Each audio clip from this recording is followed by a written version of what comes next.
오늘은 계시록 변론중고 21번째 시간입니다. 오늘은 계시록 7장을 봉독해 올리겠습니다. 7장은 구원 획득인데 넷전사 동방 역사에 대해서 먼저 알아보도록 하겠습니다. 7장 1절에서 1절을 먼저 보겠습니다. 이 일 후에 내가 네 천사 땅 네모 등에 선 것을 보니 땅의 사방에 바람을 붙잡아 바람으로 하여금 땅이나 바다나 각종 나무에 불지 못하게 하더라. 이 7장에서는 6장과 같이 하나님이 이제 진노의 날이 올 때 남은 종과 남은 백성의 형편을 알려준 겁니다. 어떻게 보면 구원의 목록을 알려준 건데요.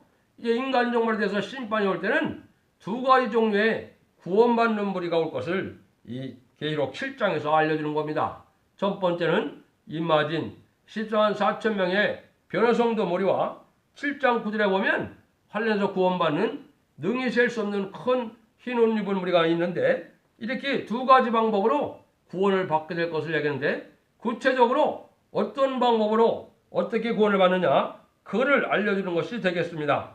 그래서 이 구원의 획득이라는 것은 환란에서 구원받는 자들이 형편을 보인 것인데 14만 4천 명이 임마기까지 하나님은 전쟁의 환란을 방지하는 기간을 두었다. 그래서 지금 3차 세계대전이 안 일어나는 이유는 이 14만 4천 명의 입맞는 종들이 나와야만 환란이 온다는 걸 뜻한 겁니다. 그 입맞은 자들은 특별한 능력을 받게 되는데 이스라엘의 이름을 받게 되는데 이거는 승리를 뜻한 겁니다. 예, 12지파에 대한 것도 차차 공부하게 되는데 승리를 이룬 열매인데 야곱이 이제 승리해서 이스라엘이 됐죠. 실제 이제 우리가 그 열매가 되는 이스라엘이 바로 우리 변화성도 무리가 되는 겁니다. 그러므로 기도의 승리자라야 14만 4천명의 반열에 들 수가 있습니다. 그리고 흰옷 입은 무리는 일반적 구원을 받는데 사죄함을 받았으나 능력을 받은 종들이 아니기 때문에 그 사람들은 환란에서 더 회개하고 제상을 받은 무리들이 종족의 백성이 되는 세시의 백성이 되는 그 일들을 얘기한 것입니다. 그래서 그 종족의 무리는 다니엘서 12장 10절에도 보면 많은 사람들이 연단을 받아서 스스로 정결케 되며 희귀할 것이라고 하였습니다. 이것은 하나님의 특별한 보호 속에 영광의 새나라로 들어가는 것을 뜻한 겁니다. 1절을 지금 읽어드렸는데 네 천사가 땅 바람에 바람을 붙잡고 그랬죠. 이 네 천사가 무엇이냐가 중요하겠죠. 이거는 이제 다니엘서부터 출발이 됩니다. 다니엘이 오래된 일 후에 될 일을 다 환상으로 봤죠. 8장에서 보면 이제 수염소 무리와 수양 무리를 먼저 봤습니다. 그는 수양은 메데바스 그때 당시에 메데바스를 뜻했고 수염소는 헬라 왕들을 뜻했습니다. 근데 헬라가 이제 알렉산더가 죽고 나온 다음에는 네 나라로 갈라졌거든요. 그 네 나라가 갈라진 것이 이제 구체적으로 다니엘서 7장에 보면 나와 있거든요. 그래서 네 나라는 세계 강대국을 뜻한 겁니다. 그래서 강대국을 뜻했는데 이것이 이제 스가랴 성경에 보면 인간 종말에 네 뿔의 능력을 가진 강국이 나타날 것을 스가랴 1장 18절에 얘기를 했습니다. 또 그때 1장 20절에서는 그때 당시에 네 공작이 나타날 것을 얘기했습니다. 그래서 이것은 앞으로 하나의 역사가 진행될 때 역사에 동참하고 도와주는 무리가 있고 그걸 해롭게 하는 그런 무리가 있다는 것을 알려준 건데 그걸 구체적으로 나중에 보도록 하겠습니다. 오늘은 그냥 네 천사의 그러니까 4대 강국이라는 것을 말씀드리고 이제 출발은 그렇게 출발이 됐다는 것을 말씀드렸는데요. 이제 다니엘서 7장 4절에 보면 사자와 같은데 독수리를 날개를 가진 나라라고 되어 있습니다. 그래서 이거는 미국이 강한 나라인데 제공권을 가진 나라라 이렇게 볼 수 있는 겁니다. 또 공과 같은데 입에 새갈빗들을 무는 나라다. 7장 5절은 그렇게 되어 있습니다. 이거는 영국인데 힘이 있는데 약탈한 식민지가 있다. 그래서 새갈빗대는 캐나다, 호주, 인도 자기 나라보다 훨씬 더 큰 그러한 식민지를 가지고 있었죠. 그래서 영국을 뜻했습니다. 그 다음에는 세 번째는 표범과 같은데 새 날개를 가진 나라라 그랬습니다. 이거는 프랑스인데 강하고 화려한 나라인데 아주 강경한 나라다. 사상적으로 지금 공산적으로 사회주의적으로 또 강하죠. 또 음란하고 부패가 심한 나라 중에 하나가 또 이 프랑스고 또 화려한 패션의 나라라도 볼 수 있죠. 그걸 뜻했습니다. 근데 네 번째는 무섭고 놀라우며 또 극기 강하며 큰 처리가 있는 열불 있는 나라라 그랬습니다. 이거는 소련이 이제 소련 혁명을 통해서 러시아가 소비에트 그 연방으로 됐죠. 그래서 이것이 무자비하고 아주 포악한 나라 소련 공산당을 뜻했는데 열불은 열날의 위성국가를 가진 나라였다는 것을 우리에게 알려주는 겁니다. 근데 이 네 천사가 땅 모퉁이에 서서 땅의 바람을 붙잡는다 그랬죠. 성경적으로 바람은 환란을 뜻했습니다. 전쟁을 뜻했습니다. 그런 그 성경들이 여러 구현되어 있거든요. 그래서 이거는 전쟁을 방지하는 이런 일로 나타나는데 세계사적으로는 어떻게 그게 흐름이 됐느냐. 1960년대에서 70년대에 거쳐서 베트남 전쟁이 있었죠. 미국이 엄청난 물질과 인명 손상을 하고도 패했거든요. 또 이제 이라크 전쟁이 있었고요. 또 2003년에 보면 이란 전쟁이 이라크 전쟁이 있었는데 이때부터 많은 풍조가 어떻게 바뀌었느냐. 전쟁을 하다 보니까 너무 손해가 나고 전쟁을 하면 안 되겠다는 생각이 들어서 반전 평화운동으로 나타난 겁니다. 지금까지는 전쟁을 하지 말자는 이런 마음으로 움직여진 것이 여기서 뭐냐? 네 바람을 붙잡는 역사가 나오는데 하느님 편에서는 하나님의 종들이 해야 될 일이 있기 때문에 이렇게 전쟁을 일으키지 않는다. 그러니까 이때 말하는 전쟁은 뭘 뜻했느냐 하면은 계시록 9장 14절에 보면 연호를 시갔는데 3차 세계대전이 일어난 날을 뜻했습니다. 그때는 부패된 자들이 3분의 1이 죽는 이런 환란이거든요. 그런 일이 일어날 것인데 뭐가 선결 문제냐? 여기서 말하는 입 맞는 역사가 먼저 돼야 될 일이기 때문에 그것이 아직은 이루어질 때가 아니라는 것을 알려준 겁니다. 그다음에 이제 가장 기독교 비밀 중에서도 어려운 비밀 중에 하나가 입 맞는 역사죠. 그걸 오늘 여러분 정확히 한번 들어보시기 바랍니다. 어디서 입 맞는 역사에서 설명을 들은 적이 있으신가요? 계시록 7장 2절 3절을 보겠습니다. 또 다른 천사가 살아계신 하나님의 일을 가지고 해돋는 데로부터 올라와서 땅과 바다를 해롭게 할 권세를 얻은 네 천사를 향하여 큰 소리로 외쳐 가로되 우리가 우리 하나님의 종들의 이마에 인치기까지 땅이나 바다나 나무나 해하지 말라 하더라. 여기에 이제 네 천사 말고 다른 천사가 등장합니다. 이건 아까 얘기했듯이 다니엘서 8장의 수염소가 이게 동방바상대 옛날에 이스라엘 나라가 고도에 회복하는 걸 도와주는 나라였었죠. 그런 마찬가지로 이제 스가랴 1장 20절에서는 이 사람들이 네 공장을 해서 왕국 건설할 사람들로 사명자의 결합 일꾼을 보여준 겁니다. 근데 여기서 다른 천사라고 이렇게 표현을 했거든요. 그리고 다른 천사는 하나님의 말세종의 무리들을 얘기한 겁니다. 그 무리들이 역사하는 것을 여기서 보면 우리 종들의 이마에 인치까지라는 말을 했거든요. 그래서 이것이 이제 3차 대전이 일어나기 5개월 전까지 이 입맞는 역사가 진행되는 건데 이 입맞는 역사가 참으로 무엇인지 알지 못하므로 다 14만 4천 명이 자기네가 됐다 그랬는데 입맞는 역사가 진행이 안 됐는데 14만 4천이 될 수는 없는 거죠. 여러분들이 이제 입맞는 역사가 뭔가를 우리가 잘 배워야 할 필요가 있는 겁니다. 아주 중요한 일이거든요. 그래서 이거를 이제 동방역사라고도 하는데 성경에는 동방 땅 끝에 해돋는 나라에서 하나님의 놀라운 역사가 있을 것을 얘기를 했거든요. 그 역사를 이제 여기에 구체적으로 여기서 뭐라 그랬습니까? 바다를 해야롭게 할 권세를 향하여 이제는 네 천사를 향하여 큰 소리로 외쳐가로되 우리가 우리 종들의 이마에 인치기까지 이런 얘기를 했죠. 그래서 요거 인치는 역사가 무엇인가를 오늘 정확히 배워보도록 하겠습니다. 먼저 이는 우리가 잘 아는 것처럼 도장을 뜻하기도 했는데 이것은 주권이나 소유, 인정이라는 그런 뜻이 있거든요. 근데 이거는 권세의 표징이라는 뜻이 있습니다. 그래서 이것은 이제 우리가 은혜 시대부터 이 일들을 우리가 알아볼 필요가 있습니다. 그래서 은혜 시대 사적을 먼저 통해서 이제 우리가 그 다음에 되는 일을 보면 되거든요. 그러면 이제 주님이 하나님의 인치신 자라 요한복음 6장 27절에 그랬습니다. 주님은 하나님이 되시고 창조주도 되시는데 주님은 또 하나님이 인치신 자다. 그런 얘기를 했거든요. 여기서 인쳤다는 말은 뭐겠습니까? 하나님께서 인정해 주시고 모든 능력과 권세를 주셨다는 뜻이거든요. 그러면 뭘 가지고 그렇게 얘기하셨느냐? 디모데전서 3:3, 16절에 보면 영으로 의롭다 하심을 입었다 하였으니 성령을 받은 것을 말할 수가 있다. 죄가 없으신 창조이신 주님까지도 하나님의 영을 받아 의롭다 하셨다. 그러니까 주님께서도 하나님이 인쳐서 하나님의 영을 줘서 하나님의 일을 할 수 있는 그런 분이 되게 하셨다는 뜻을 볼 수 있죠. 그걸 의롭다 했다. 이런 말씀을 썼다 이 말이죠. 그러면 에베소 1장 13절에서는 뭐라고 했습니까? 약속의 성령으로 인치심을 받았다. 이렇게 말씀하셨거든요. 그런데 고린도후서 1장 22절에는 뭐라고 그랬느냐? 인치시고 우리 마음에 성령을 주셨다 하였습니다. 이걸 보면 은혜시대 인치는 역사는 중생을 받아서 하나님의 그리스도의 영을 받아서 만민에게 보이는 성령을 받는 걸 인쳤다가 이렇게 얘기를 하는 겁니다.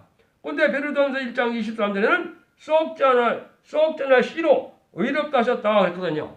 이게 바로 중생의 씨를 얘기했거든요. 성령을 받는 것을 뜻한 겁니다. 이거는 요한서 2장 28절에 이제 만민에게 보이는 성령을 뜻한 겁니다. 그래서 이것이 사도행전 2장에 보면 마가의 다락방부터 시작돼서 지금까지 나오는 성령의 역사를 뜻한 겁니다.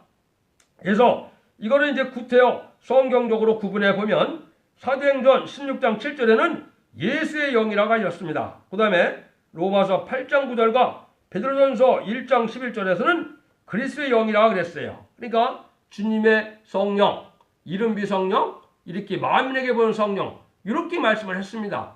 이것도 은혜시대에 받는 거는 이제 이마에 맞는 것이 아니고 이제 마음에 인침을 받았다 이렇게 했거든요. 그러니까 이거는 은혜시대 성령을 받은 것을 뜻했습니다. 그런데 여기는 하느님의 인을 받는다는 말을 했기 때문에 하느님의 종들의 이마에 인친다 했거든요. 그래서 이것은 그거를 뜻한 것이 아니고 또 뭐를 뜻했느냐? 이거는 인의 권세 받을 종이 있는데 바로 지금까지는 이제 어떤 것이 하느님의 주님의 종이었나요? 성신을 받으면은 권능을 받아서 내가 사명을 감당하는 것이 뭡니까? 남을 중생시키는 거죠. 마귀의 세력을 몰아내서 마음의 마귀의 세력을 몰아내서 중생을 시키는 것이 이게 은혜시대의 사명이었거든요. 근데 이때 환란시대의 사명은 이제 무슨 일이 오냐? 인의 권세를 받을 종이 나온다 이 말입니다. 그게 어디에 있느냐? 학개서 2장 23절에 보면 스룹바벨로 인을 삼을 종이다. 하느님이 택해서 인을 줄 수 있는 종을 하나 길러내게 돼 있다 이 말이죠. 학개서 2장 23절에. 그러니까 이 종은 어떻게 되냐? 하나님 인정을 받아서 먼저 하나님 보호자비의 공명을 받아서 인을 칠 수 있는 일이 되는 겁니다. 그러니까 인을 친다는 건 아까 같이 뭐라 했어요? 하나님의 영을 받는 걸 뜻했거든요. 그래서 우리가 그거를 잘 알아야 됩니다. 그래서 여기 보면 성들을 복구할 때 동방구레스와 다리오가 권세 역사로 스가랴 4장 2절이나 7절 10절에 순금등대 제단에 스룹바벨이라는 종이 나타날 것을 뜻했거든요.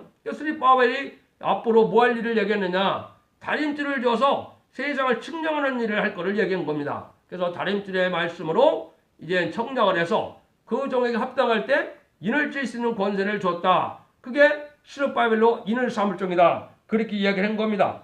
그러니까 지금까지도 은혜시대도 이게 인쳤다는 것이 바로 성령을 받는 걸 뜻했기 때문에 여기서 말하는 인을 받게 되면 무슨 인을 받느냐? 요엘서 2장 29절에 보면 남종과 여종에게 그랬죠. 이게 종이라는 개념은 사명자를 뜻했는데요. 종은 자기 것이 있어야 됩니까? 없어야 됩니까? 없어야 되거든요. 그러면 전적으로 하나님의 일과 주님의 일을 하는 자들을 뜻했거든요. 이런 자들이 말세 사명자인데 이런 자들에게 인쳤다는 것은 이제 뭐냐? 이 부패된 교회에서 다시 각성을 받고 신앙 준비가 돼서 왕권의 인을 받는 것을 뜻했거든요. 그래서 그거는 하느님의 영을 받아야만 그 일이 이루어질 것을 이야기를 한 겁니다. 그래서 이제 성령을 받아서 중생받는 것도 주님의 인쳤다는 것이 확실한 것처럼 계속 7장 2절 3절에 하느님의 인은 학개서 23절에 스룹바벨로 인을 사물종으로 인정받아서 인의 권세로 요엘서 2장 29절에 남종과 여종에게 부어지는 늦은 비 성령을 부어주는 것이다. 이거를 이제 구체적으로 이제 성경을 찾아보면 이사야 4장 4절에는 심판의 영과 소멸의 영으로 거룩하다 칭함을 받게 된다. 칭상이다. 앞에서는 뭐라 했어요? 이 인을 받음으로 성령을 받음으로 의롭다 돼서 칭이라는 말을 들었죠.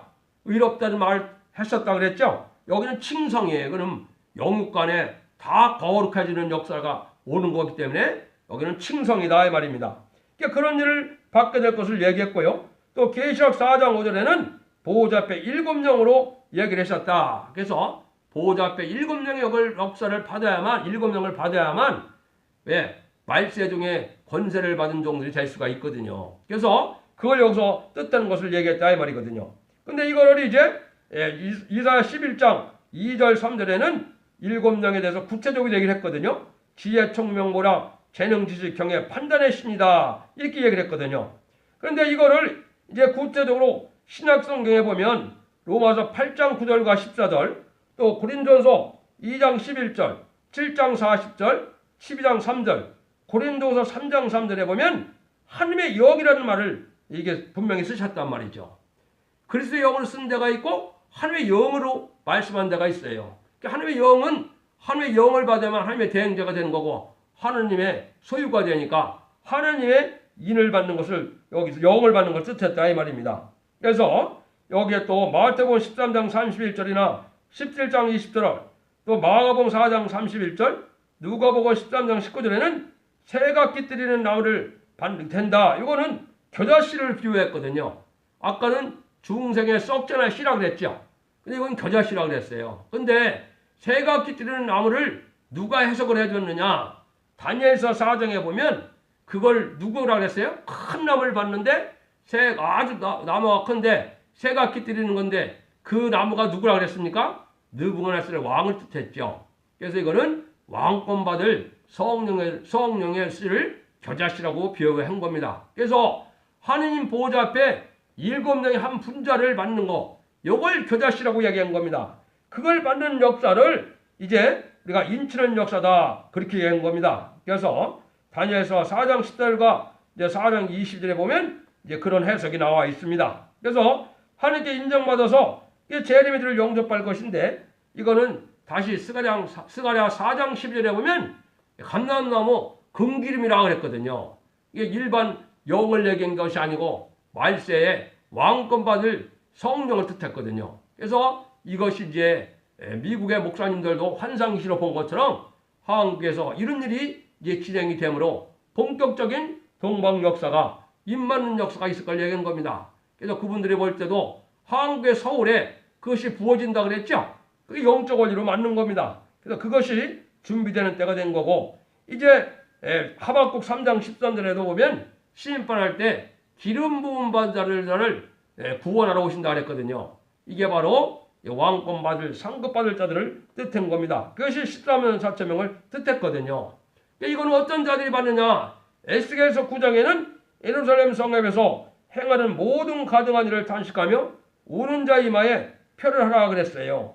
이것이 이제 14만 4천 명이 세상에 예루살렘에 행하는 자라 했으니까 행함을 보라 했으니까 기독교가 부패되고 세상이 부패되는 걸 보고 애통하는 마음을 가진 자들에게 이게 인의 역사가 할 걸 뜻했거든요. 그래서 회개를 하고 이제 우리가 바로 하나님 앞에 인정받는 신앙을 가질 것을 뜻한 거거든요. 그러면 그런 일들이 이제 있어서 이거 하나님이 역사는 어떻게 되느냐? 계시록 14장 1절에 보면 14만 4천 명을 뭐라 그러느냐?